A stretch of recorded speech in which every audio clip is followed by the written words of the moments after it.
Hello everybody and welcome to another episode of Tech Motoring. Well, I finally got the opportunity to sit down and be up close with a Lucid Air Grand Touring. It is a beautiful car, but is it really the Tesla killer that they claim it to be? Well, we're going to discuss all that and more, so stay tuned, hit that subscribe button.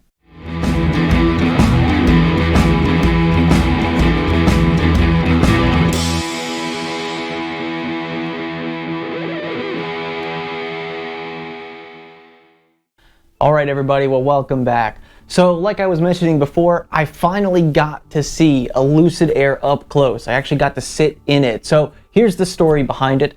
I was on a business trip to Boston last week, and as we were on a bus going out for dinner for the night, we happened to drive by a Lucid showroom. I wasn't even aware it was even in Boston, but we just happened to drive by it. It was just a couple blocks from our hotel, and I needed to get to the showroom. I had to go see it. So after dinner that night, I ran a couple blocks away to get to the Lucid showroom. Unfortunately, they had closed at 8 o'clock and it was about 8:30 when I got there. So I took a couple snapshots of the car through the window, but I knew I had to get back there the following day to get some really up close and good shots of this car for you so you could take a look at this. So the next day, we took a little bit of time and we walked over to the Lucid showroom.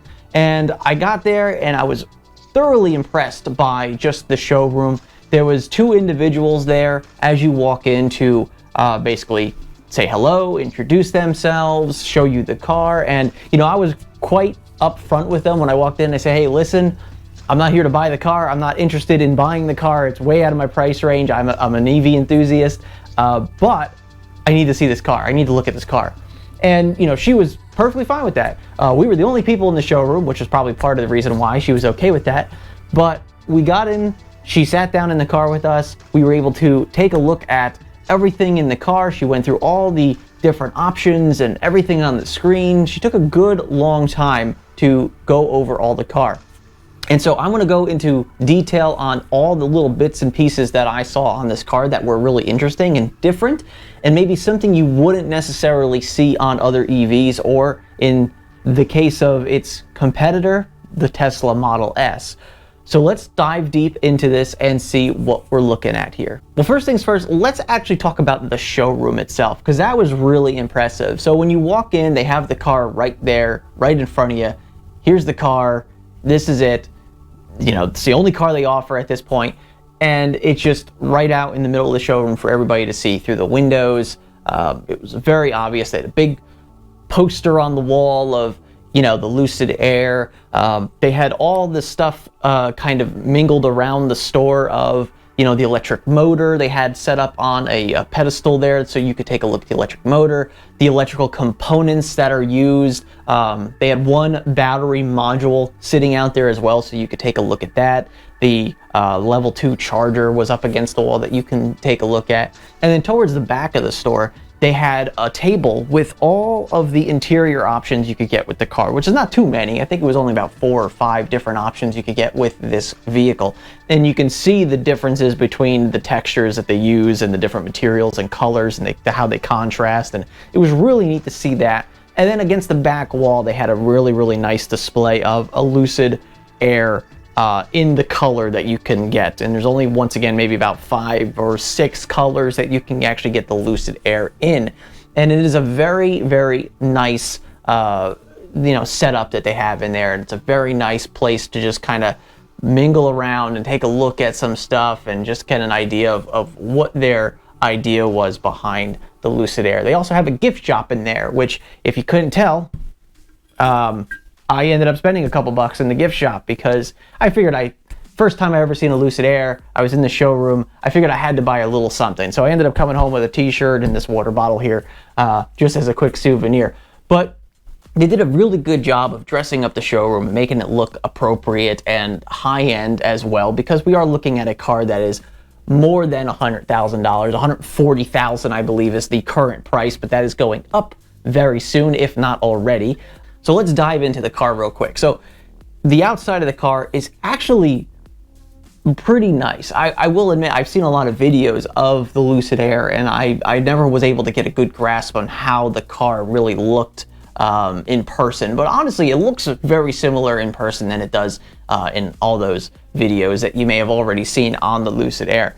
And it was a really, really beautiful designed car. Just the body lines are very nice. The whole entire roof is basically one giant panel from the windshield all the way back to the back window. It is really, really impressive how they designed this roof line to this car. And honestly, it was such a seamless transition, that the way they done this with the roof, that, you know, it's beautiful. And when you get in the car and you look up, you see that there's no separate windshield from the roof line of this car. And it is really impressive to see this. I hate to see how much it costs to replace that if it were to get cracked, because you figure if you get a chip in your windshield, they're gonna have to replace the entire roof of your vehicle. So I hate to see how much that would cost if that were to ever happen, or not if, when that happens to somebody. But anyway, that was pretty interesting to see. That was a really cool concept they had on it. Let's jump to the frunk real quick. So the frunk was really, really nice. So when you open up the front trunk, it is an electronically opening trunk. So, you know, you hit a button in the interior, the frunk comes up, and then once the frunk is open, you have a really, really large area. And then the cool thing about that is they actually have a deeper well underneath. You can actually pull up a handle, and this whole false floor basically comes off, and underneath you even have more room. So they actually found a way to make a lot of space in the frunk of this car, which is really, really impressive. And I know a lot of people say, oh, I don't need a frunk. There's no reason for it. But honestly, this is really sweet. You can get a lot of stuff in this frunk. I mean, if you were to go grocery shopping, you could probably fit almost all your groceries just in the frunk, which would be pretty amazing to see that.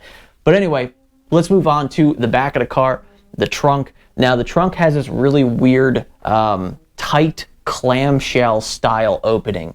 And it's a little hard to see yourself getting a lot of tall items in there because of just how shallow that opening is to get everything into the trunk.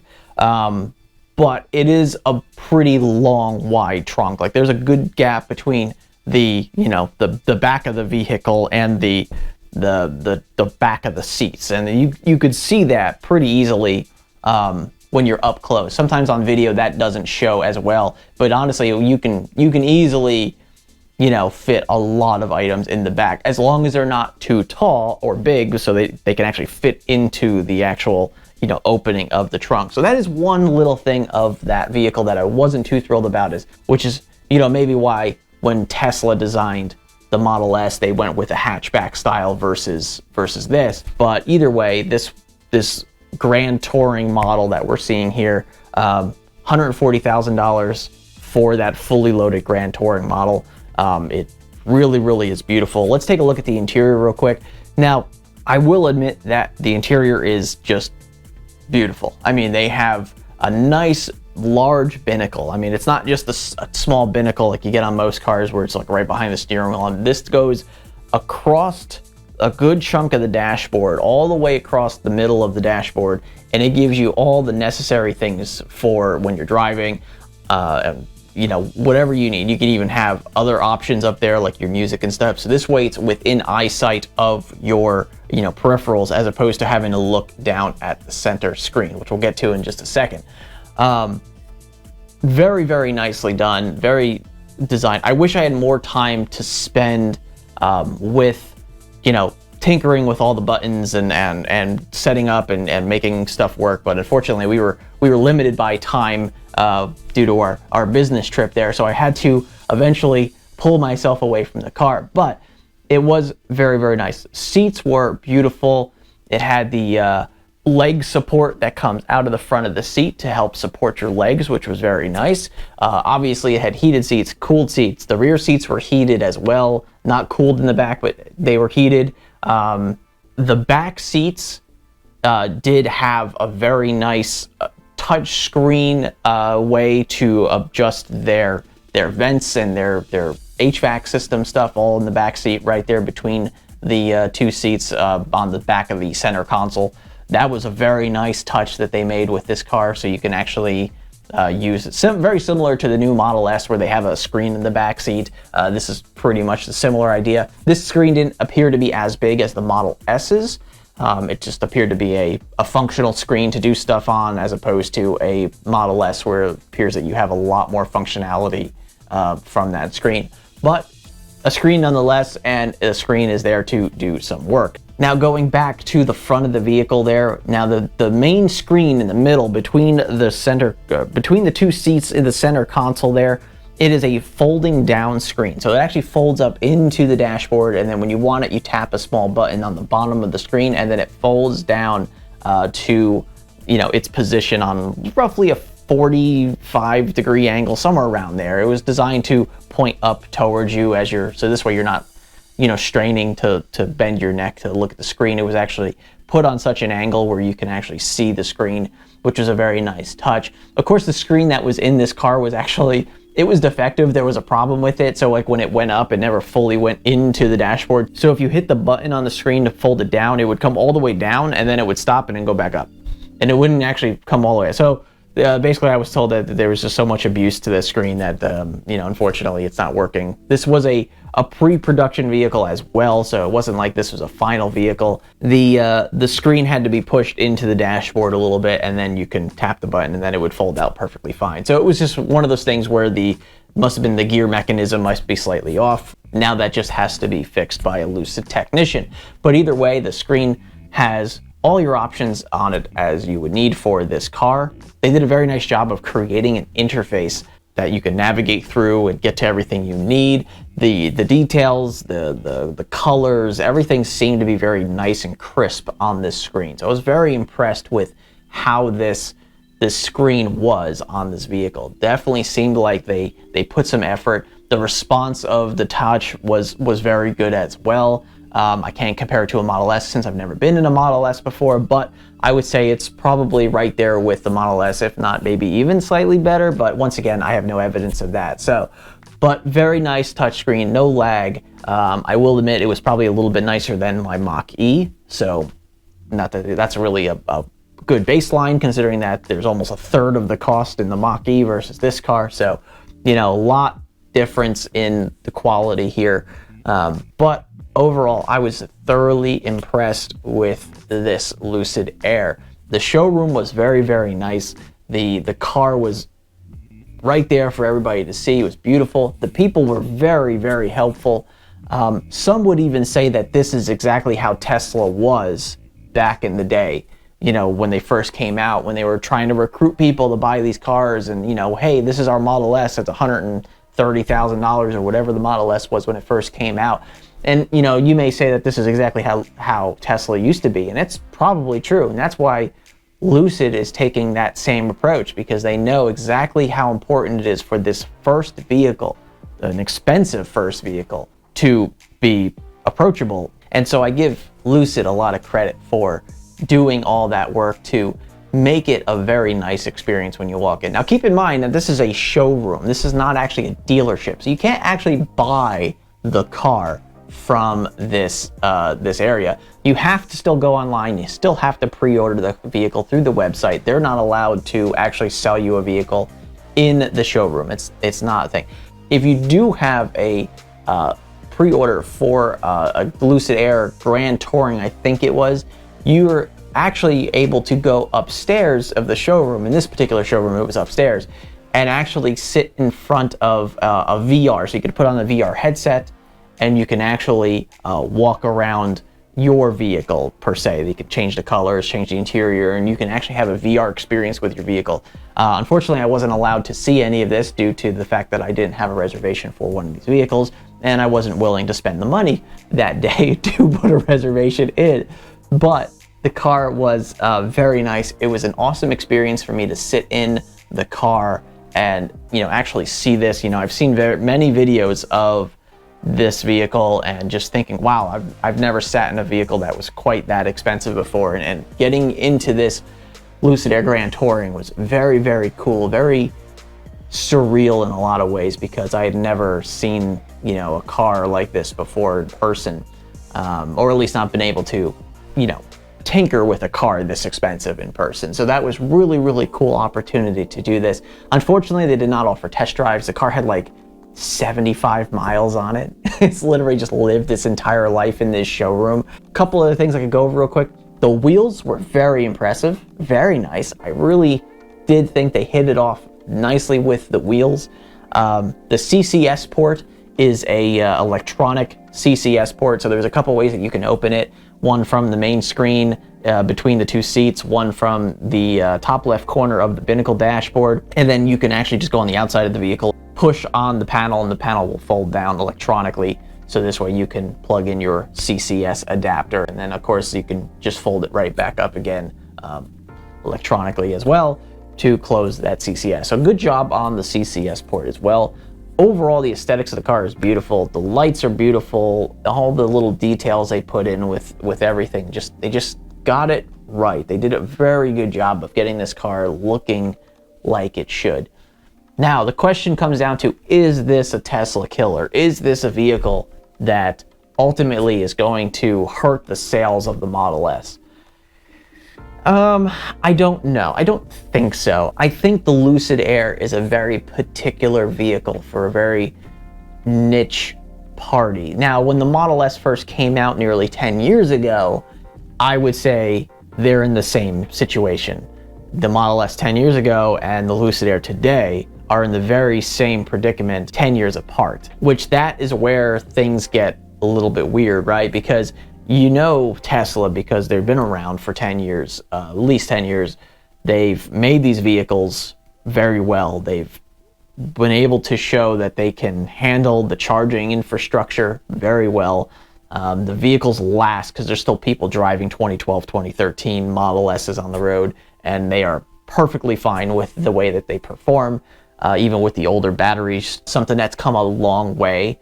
And you know, now the newer Model S's, the 2022s, are actually going to be just that much better 10 years from now. So they've come a long way, and I think Lucid has this opportunity right now to maybe steal a few people. So like if people are in the market for a Model S, and really this is on par with the Model S Plaid price-wise, and even performance-wise, they're pretty close. When it comes to performance. I mean, when you think about it, I mean, 1,000 horsepower, 1,100 horsepower, like, I mean, just, it doesn't matter at that point. You have too much power. But regardless, if that is really where your mind is set to determine between these two cars, I mean, 0 to 60 might be faster in the Plaid, but I mean, is it really necessary? The Lucid Air range is significantly better than the Model S.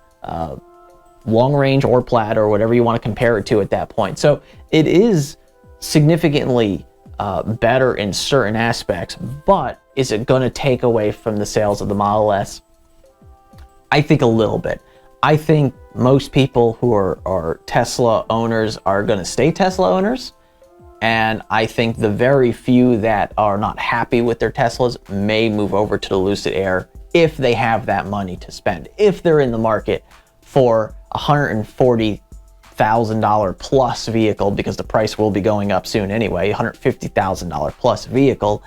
If they're in the market for that and they're not happy with the Lucid and they don't want, you know, Porsche Taycan or Mercedes EQS or something like that that's in that price range, then the Lucid can be an opportunity for them to move to a different brand. But once again, Lucid's a new company. They have not really any service centers around compared to like Tesla.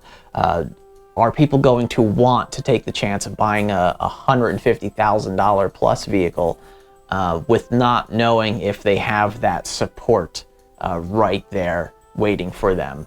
And not to say that Tesla has the best service centers or support or anything like that, but they do a very good job from where they started to where they are now, which allows Tesla to have that extra, you know, leg up in this case. And then there's the issue of charging network. So if you travel a lot in your vehicle and you want to go some places, a lot of times people feel very exclusive with the Tesla supercharger network. And that is a plus in a lot of situations because you're not sharing that network with any other vehicle brands. Now, granted, we've seen the stories of Teslas lining up at superchargers because, well, they can't really go to a Electrify America charger unless they have this really expensive adapter, which not many people buy.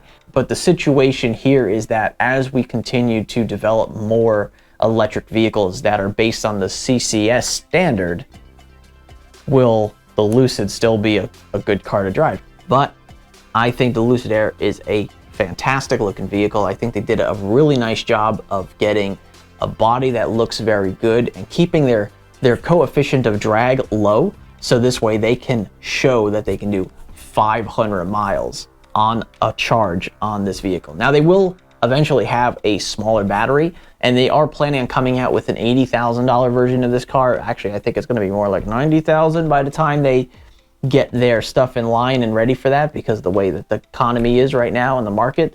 So if you're in a market for a sub $100,000 Lucid, well, that is an opportunity that you can probably get eventually, but not now.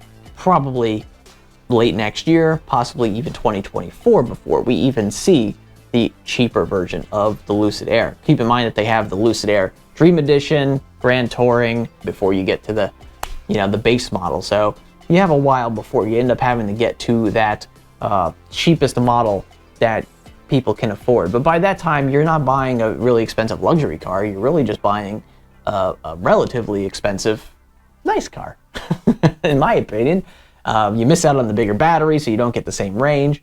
You're not going to have all the performance and the power that you can get from the Grand Touring model. I mean, you do miss out on a lot of that extra stuff that you get spending that extra, $60,000, $70,000. But either way, Lucid, you're doing a good job. Thanks for the t-shirt that I bought. I appreciate you having your doors open so I can go and see the Lucid Air Grand Touring in person, which was a great opportunity for me. So thank you again for that. And I'd like to thank all of you out there who are watching this video, supporting this channel, hitting that subscribe button, liking the videos. I appreciate everything you do as well. Leave in the comments below what your opinion of the Lucid Air is. Are you going to buy one? Are you in the market for one? Are you planning on buying one, but not now, but in the future when you can actually afford it? Let me know in the comments below. Let us know what you think. Would you rather just have a Tesla over a Lucid Air? Let me know. Put it in the comments below. I'd like to thank you very much again for watching today's episode. Don't forget to like the video, subscribe to the channel if you haven't already. Of course, you could check us out on our website, techmotoring.com, facebook.com/techmotoring, on Twitter @techmotoring. Thanks again very much for watching. And remember, welcome to the future and welcome to Tech Motoring. And we'll see you on the next episode.